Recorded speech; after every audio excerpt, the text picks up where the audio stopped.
All right, Hey so guys. yeah. So this is case number 6. I'm Bree. This is Ivy, and Malia, Janelle, and Mallory are also in our group. Okay, so our case is from the Adolescent Portraits, Identity, Relationships, and Challenges. We had case number 6, and our young adolescent his name is Orlin. He's a black male who lives with his mother and half-sister. His mother is a single working mom, and they live slightly below the SES level due to a single income household. Despite not having the most financially, his mother still really desires that they get good education, and so she sends them to a private school, and this private school is predominantly white, and because of a rocky relationship with his mom, and then having the school being predominantly white, he develops insecure relationships with females, and then he also develops self-internalized racism due to his peers. The developmental assessment at age 12, he thought of things very abstractly, which in chapter 5 of our textbook is the last stage of Piaget's states of cognitive development. He thought of how his financial situation growing up affected things, and that was in What If I Don't Want to Whistle on page 86.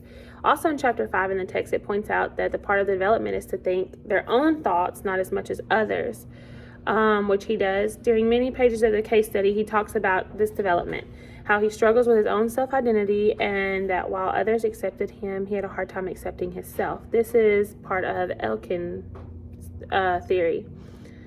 These factors indicate that he is on a typical track for development for his age for the most part. He fits into Piaget's and Elkin's theories of developments many times, and the teen often made things more difficult by his approach, even more so in what he chose not to say when he should have. This is also Elkin's, still can't say that word, Psychostupidity. In our textbook, it is a part of the adolescent development. All right, and then the first risk factor that we have is the parenting style. The statement of concern this comes from is to trust her, which is his mom, to trust her after experiencing the pain I felt in her absence would have required a faith so immense that I would have been crushed under its weight, which comes from page 87. This parenting style from the book goes with the uninvolved parenting style, which it is defined as parents who seem disinterested in their child and thus do not supervise them or give them much affection, which comes from the permissive and uninvolved parenting section of our book. And then this type of parenting style puts our adolescents at 2 times higher risk of drinking and smoking than authoritative parents. And then similar to permissive parents, he's at higher risk for feeling insecure, disoriented, and uncertain. In our first scholarly article, Building Secure Attachment Bonds with At-Risk and Secure Late Adolescents, the risk factors and security. In the article, we found that it explores the perception of adolescents on individuals who play caregiving roles in their life, coaches, mentors, professionals, teachers. Found that participants greatly appreciated support that goes above their caregiver job's responsibility. Placing role models who are caring and nurturing in the lives of adolescents who are uninvolved parents can counteract the risk of them becoming insecure. And then our next second risk concern is poor financial situation. Our statement of concern is, above all else, my mother is a single mother supporting her family on a single salary. Although she was an attorney, she was honest and thus not rich, which comes from page 85. And then the evidence that our book shows is that African American youth of lower socioeconomic status tend to have lower aspirations, such as occupational goals and academic performance, which comes from the socioeconomic factors chapter of our book. And then this risk puts Orlin at a risk higher for unemployment and poor career decisions, puts him at a higher risk for fear of judgment.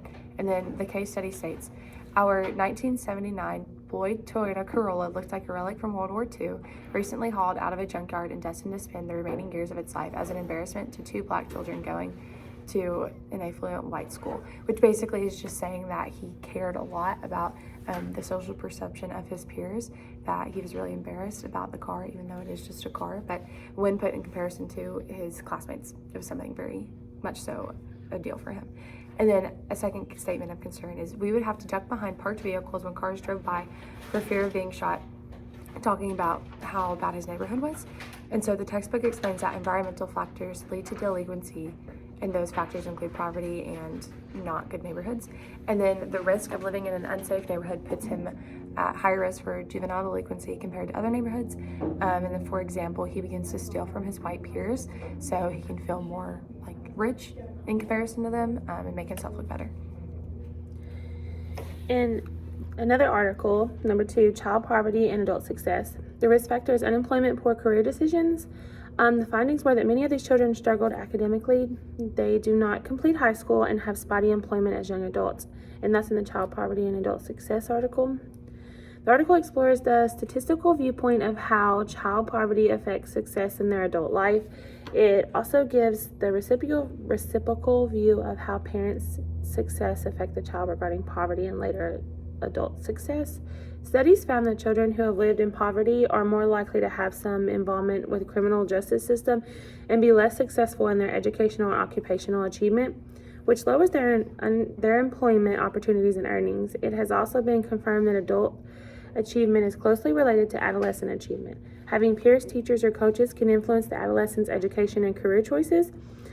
Oren going to a private school is a huge advantage and a way to protect him from the risk factors that he has been placed under. The parent can get involved in education and training programs as well. And then the second risk factor was the juvenile delinquency, and the combat for this comes from a neighborhood's quality has long-lasting effects on child's behavior. The article says, I think this is a wake-up call for the understanding the power of neighborhoods to contribute to the crime and behavior problems that we see in our society. The article analyzes studies that have been conducted in the past between neighborhoods and the quality of adolescents' externalized behaviors. This just gives statistical data to prove that there's a lower level of behavior problems in adolescents who have more of a safer home life.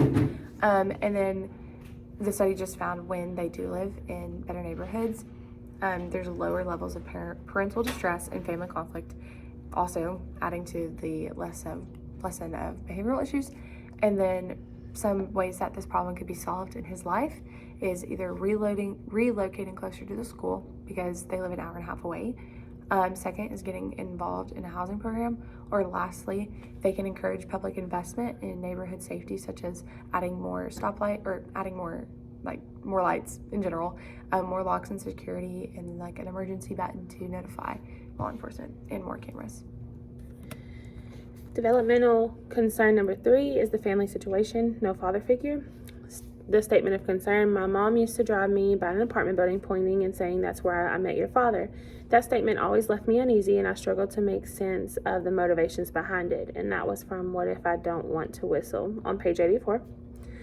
The risk: a young African American male not having a positive male father figure in their life for guidance makes that young male more likely to make poor life decisions. And then the scholarly article, the effects of single mothers' welfare use and employment decisions on children's cognitive development. So our risk factor that comes from that is poor grades. And the article finding is that the children with single mothers tend to score lower on tests than others. And then those with food insecurity on welfare have lower test scores. And then children whose mothers have to work more often more low on test scores. And then the article studied these three things: directly monetary benefits, parental time invested, and presumptionary benefits, and then all these factors are important in adolescent cognitive development. Another article, number 5, school choice for African American children who live in poverty. The risk factor is poor grades due to public school availability. The article found that despite President Bush's attempts to provide better education in low-funded areas, that these schools provided were not of excellence. The school a child goes to when living in poverty can determine their success. The lack of funding and resources for the schools led to them being on the same level as before prior to this bill. We must change public education to give children who live in low-funded areas a chance to make good grades and get an education that will set them up for success. Then unless changes are made to these schools, the cycle of poverty will continue. Yes, and so that's everything. And then our citations are all at the end. Our citations.